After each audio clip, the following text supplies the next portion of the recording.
Hello everyone, welcome back to the channel and welcome back to 2 Point Museum. Now you might be wondering what on earth is going on here in Memento Mile. Well, as promised, I am going to redevelop this entire space before we head off to Passwater Cove to get our second star there and increase our curator level. Now, the thing is, I was going to do a speed build, but I've decided against that, and what I'm actually going to do is I'm going to do the full redevelopment and then I'm just going to take you on a tour of our new and finished museum. So it can be a little bit more in depth rather than listening to me commentate on things while a speed build of me actually building things happens. I'd rather dive in and show you everything that has changed once it is complete. So that's the kind of reasoning behind it. But we have this really nice little area here where there's some seats, there's some vending machines, we've boxed in the coffee shop, and we have a gift shop there. So that's already been done. But we are now going to fill in with the exhibits. And the idea is we try and keep everything from the same theme of prehistory in one space. So all of our fossils, then all of our dinosaur bones, all of the kind of like mysterious contraptions and stuff. And then it'll go into some of our botany. Now we don't have a lot of botany, but we are going to find a space for it. It will involve building a new building, which I haven't yet done, but that will be done before we actually move on. And you will see the finished article at the end when we do a full tour. I have two backstage areas here. They could do with being adjusted a little bit, but I wanted to kind of leave them quite big just in case we have to make any adjustments to the buildings. And if not, we can actually reduce the footprint that they have on this main building. And then we can make some adjustments and fit in some more exhibits if we need to. We have 3 helipads now because I've been able to increase my museum level to a point where I can afford a third one, which means expeditions here will speed up quite significantly, which is going to allow us to get a load more stuff very quickly. And obviously, I've put all of my exhibits apart from the fossils because that's where I'm going to start. They've all gone away into storage, and then when we come back, they'll all be back out in the right place. Everything is pristine, knowledge has been maxed out. It is literally just a case of decorating this space. So I'm going to go ahead and do that, and I will see you at the end for a full tour that is a little bit more in depth. All right, so we are done, I think, or as best as we can be. So as guests come in, there are now 3 ticket booths with the sound station, the Sir Roderick cushion bust, and then the troll grab game. And it's a very simple entrance. Obviously, I don't have the map stand unlocked or anything yet, but this is where people come in. It's not particularly well decorated, so it doesn't give a great first impression, but it's something that I will come back to and I will adjust in the future. Guests then go through into the fossil exhibits. Now, the only thing we don't have fully kitted out here is the lanternfish fossil. Everything else is pristine, fully researched and ready to go. So a tour picks up here and it takes you around all of the fossils, including the 2 feet there in the middle, and then there's the realization station right there, some vending machines, and our first gift shop. Everything is pretty well decorated. It's max decor rating, so it's all good. We then come to this second tour stand here that is just to the right of the entrance as you come through, and that actually takes you into the first dinosaur bones exhibits, and they will be seeing the 4 exhibits in front of you here. So there's the smorgasbordosaurus, the boulderdillo, the sharpened tops, and the snowy howl. They'll go through all 4 of those exhibits. Now, snowy howl's quite interesting because it needs to be cold, which is why we've then fenced off this little space here so that the chiller doesn't go right out into the main body of the museum. And it then leads you into the frozen exhibits. Now, we do also have the sonic claw machine there as well. Coming through here, there's another sonic claw machine and some of those more frozen exhibits. So we've got the Mondo Monobeast, the fridge, the frozen cave person, and the frozen beehive. There is one item that there are 2 items actually that require freezing temperatures, but we don't have them in here because they're not actually part of the frozen finds stuff.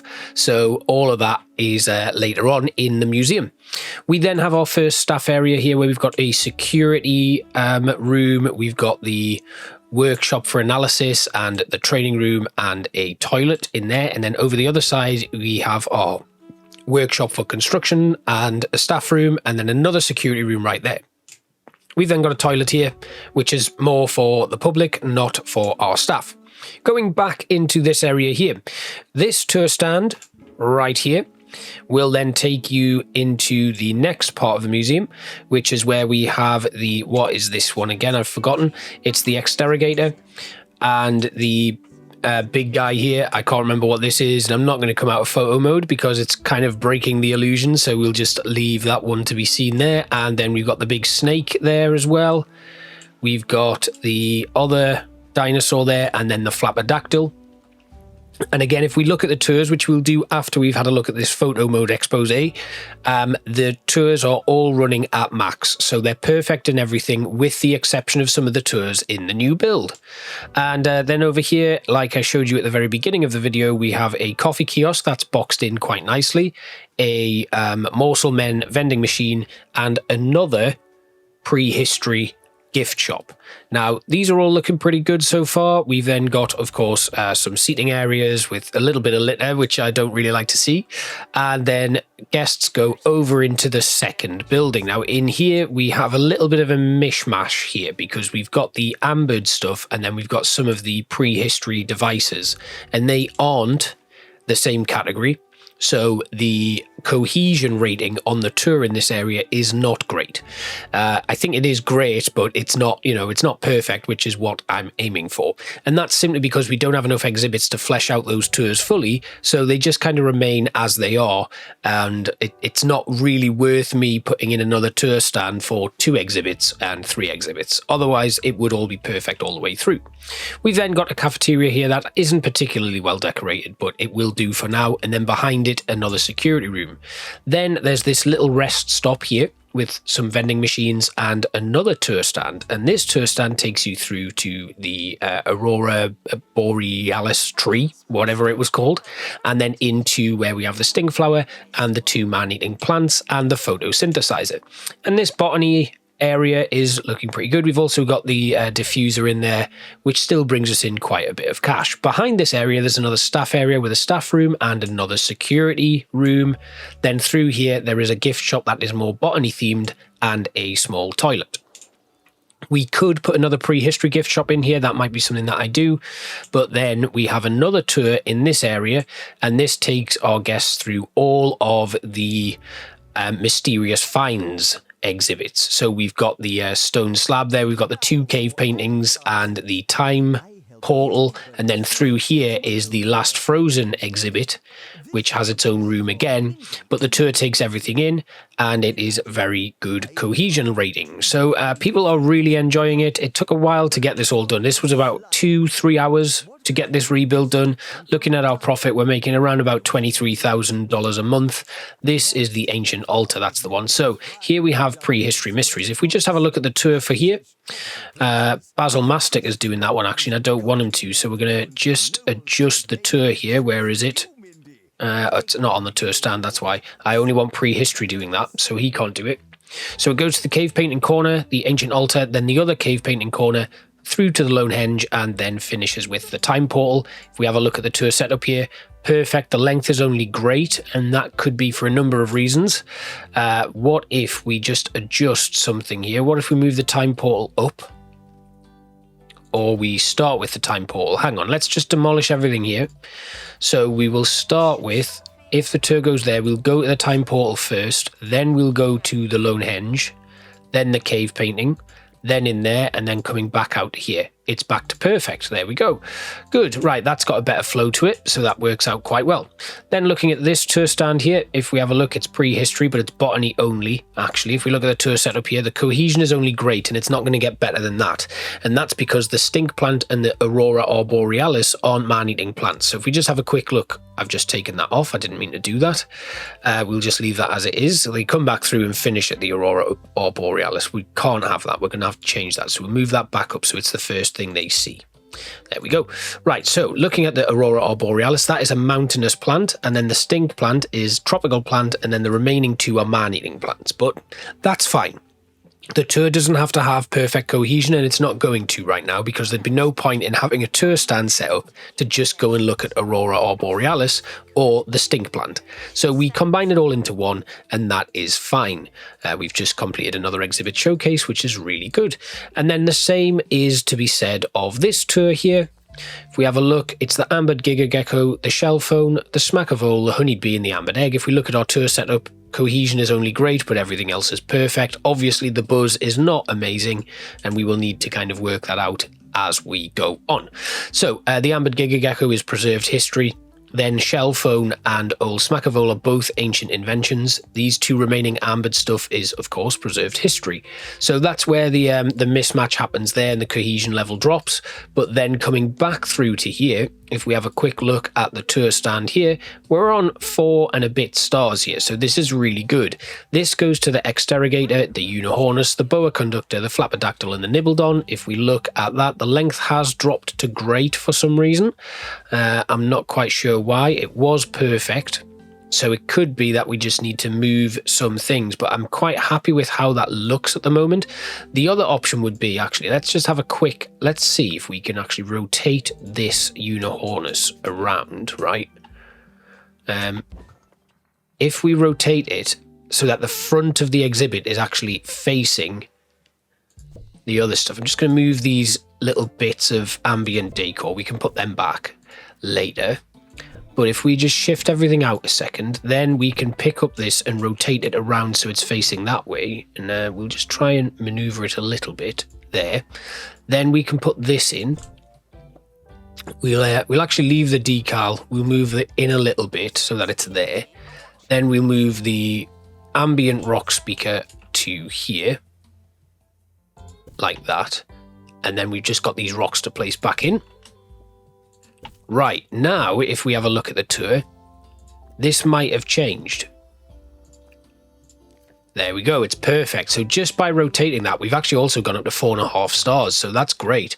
So what happens now is they'll go here to the exterrogator, then they'll see the unihornus, they'll go around. I think because I put these benches in, that's what's caused it, because they have to skirt around the benches to get to where they need to be. And I'd done that after. I'm going to get rid of Luna Petri Dish off that. We don't want her running that tour. So we're at perfect now, and they go all the way through there. Then, going back through to this one, we've got the Smorgasbordosaurus, the Sharpened Tops, the Boulderdillo, and the Snowy Howl. This is all perfect, even the cohesion, even though this is a snowy exhibit, it is dinosaur bones, so therefore prehistory. Then our final tour, no, it's not our final tour, this tour here goes to the Frozen Fridge, the Frozen Cave Person, the Beehive, and the Mono Beast. And that is all perfect again. So that's brilliant. That's what we want. And then our final one, which is actually the first tour that people get the option to do, is the Helix Fossil, Alternate Yesterday, Disc, Lanternfish, Star Fossil, and then both footprints. If we have a look at the setup here, everything is perfect. So that is brilliant. And everything is flowing very nicely. Obviously, there's some people complaining about toilet comfort, but we do have toilets here. They can use them. They're just refusing to because they're enjoying the museum so much, I guess.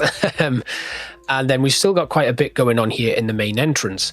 Then we've seen the backstage areas. There's nothing much really to go on with them. And our guests are pretty happy with where everything is. So looking at the finances here, if we have a quick look at our prices, everything that's good value, we're going to boost up a little bit because, you know, we can afford that. And again, it gives us an opportunity to get more value from the museum. So everything that's good, we'll push all the way up. Let's have the onesies maxed out. Let's have the botany plushie up again and the botany poster up again. These are good, so we'll boost them up as well.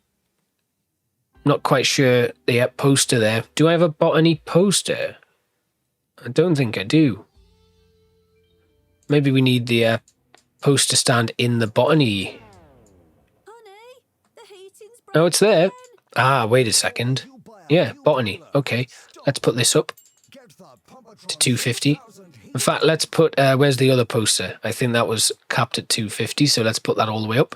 And then we just got to wait for everything to sort itself out. Just a second, though. The botany books can go up as well. Great. So we'll put everything to max there. This is good value as well, so we'll push that up. Coffee kiosk is fair. Cafeteria food, let's max that out as well. Everything is currently fair value, so we'll just speed it all the way up. And look at that, 98% museum rating, which is perfect. And the average toilet is a little bit upsetting, but we'll have to deal with that. And looking at the rest of this space, we just, we've got decorative stuff we can put outside here. We've got to do the little bit here, this little patch. And everything is looking really, really good. Something has been nicked. Somebody's taken our Roderick. He's going to leave as well. He's getting away. There he is. Hang on. Let me just pause. I think we can catch him. Let's find a security guard. Mick. Get him. Go. Go on, Mick. Well, that was easy. Mick's got him. Straight away. Perfect. So I guess having that Roderick bust right there is not the best idea. He has, however, managed to get him. Put pepper in his face, I think. So the Roderick bust is returned. I reckon then over here we're going to need... Let's get a security stand in here. We'll just put one of them right here. And then somebody can man that. Gregory Casserole here. He does have lowered training speed, but we can put him on that security chair. And we'll add him to Criminal Pursuit as well. So that's good. Right. And I think we've done all we can here. Like, all of our expeditions have been complete. We've maxed out everything we possibly can. And we've got a lot of training that we can now do. Mainly our security guards are getting much better. And it's just been a case of letting this run for a bit. What we could do, though, is we could kind of plan out where we can make some adjustments here. Like, for example, this room can go back a little bit. It can go... almost in line with the training room here, and that gives us another little length of space. Same with here, we can shift that too, and that might open up a little bit more space into this area. It's basically, we're going to need to find somewhere where we can squeeze in some more toilets, because the average toilet is not great in terms of the comfort level there. We could place a little toilet in this space somewhere. If we could lose a kiosk or move one of the kiosks and then put a small toilet in this area here. And then potentially, if we get rid of some of the seating areas here, there's space to put another toilet in. But we've already got a toilet block there, so having them that close to each other seems a bit silly. And there is the opportunity to place one in this space here. There's a little bit of a nook here, where we could potentially, rather than just having this as a staff-only toilet, we expand it and just have customers the ability to use it as well. And then through here, we do have one little toilet there. We could place another one in here somewhere if we move these staff buildings a little bit, and that would save us having to have another one right at the end there where we've not actually developed anything further. But before we finish, I think I'm going to decorate this little outdoor space. So I'm going to have a little bit of a crossing going on here. So we're going to go right into the middle there with two sections. Then we're going to come again into the middle, right the way across like that. Perfect. It looks like we've got crime report, right? We captured one there. Good. And then we're going to take here. We're going to go all the way up again. And again, right the way up. And then the same here. Coming back down with the same there.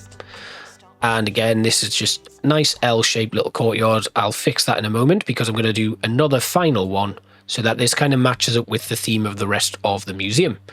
And the final bit is these square tiles here that are going to go like that.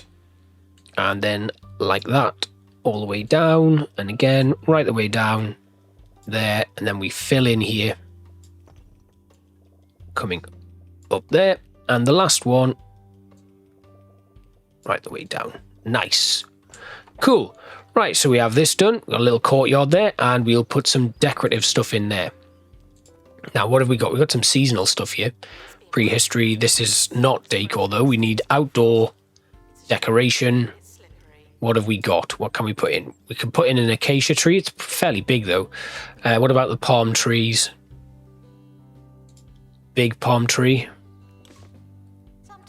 We've got a freezer on fire, which is not great. We'll put a big palm tree there. Then we'll shift it to the little curved palm tree here. And another one there. Oh dear. Right, we better stop that. let's just pause a second because we can't have this messing up. I'm actually just going to duplicate one of these freezers and stick it in there to stop the Mondo Mono Beast from melting. And hopefully a member of staff will come along there and sort that out. If I just find my janitors, what we got here, Randy Tart or Willow Curtains, none of them particularly good. But what we can do, we've got another melting thing there. Let's go to our staff because we are definitely going to need to have a look at our janitors. We've got Kendall Pugwash here. Let's just have Kendall extinguish fires and do maintenance. Then we can pick him up very quickly, move him over to here to repair that. Yep, good, great. He's going to repair that. That is melting. That's not good. Let's find another staff member very quickly. Rodney Badger, pick you up. And this might be a good idea now if we can... Oh, God, I don't know. What about setting zones up then? If we go to zones and manage our zones, we can create a zone here. And we'll make this a zone. And we'll have it go down to here. Like that, and then around here. And then we can add in the staff zones here as well.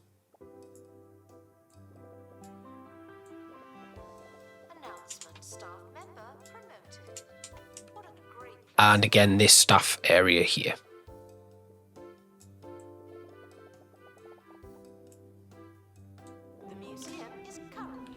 Okay, that might do. And we don't want to give this a name yet. So that's our first zone. Then we'll add a new zone. And this one is going to go here.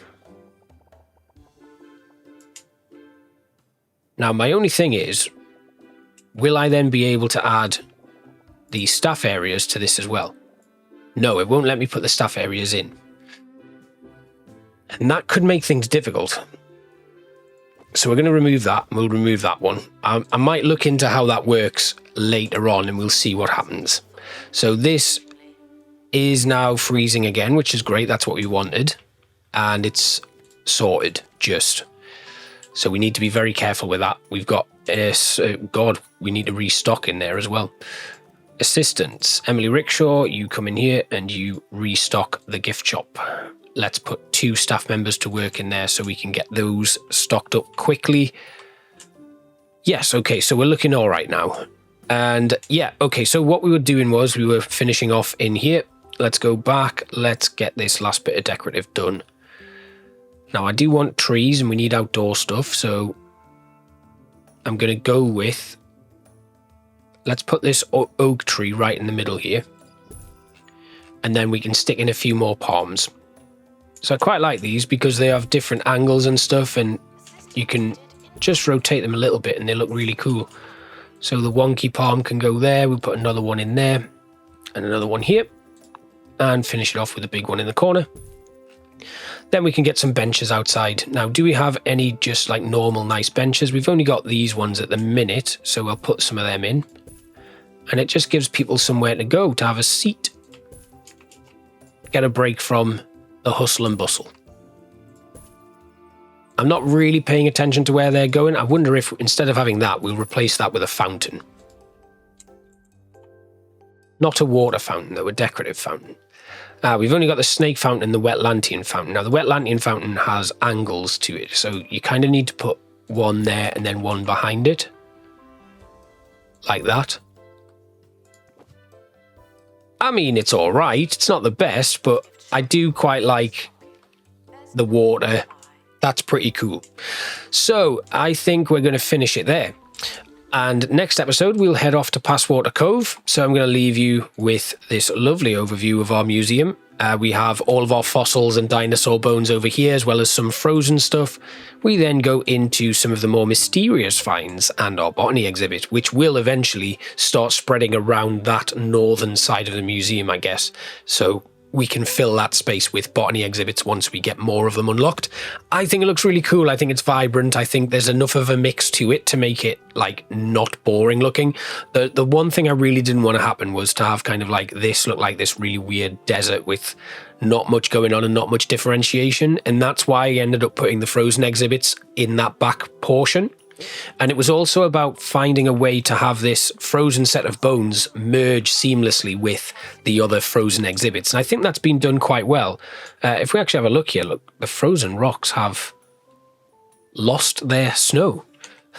That's interesting. We're at 45% there. And the small freezer is working. Interesting. Anyway, I hope you've enjoyed this one. Thanks again for watching, and I probably, whenever we do a development like this, I won't be doing speed builds. It just takes too long to kind of put it all together.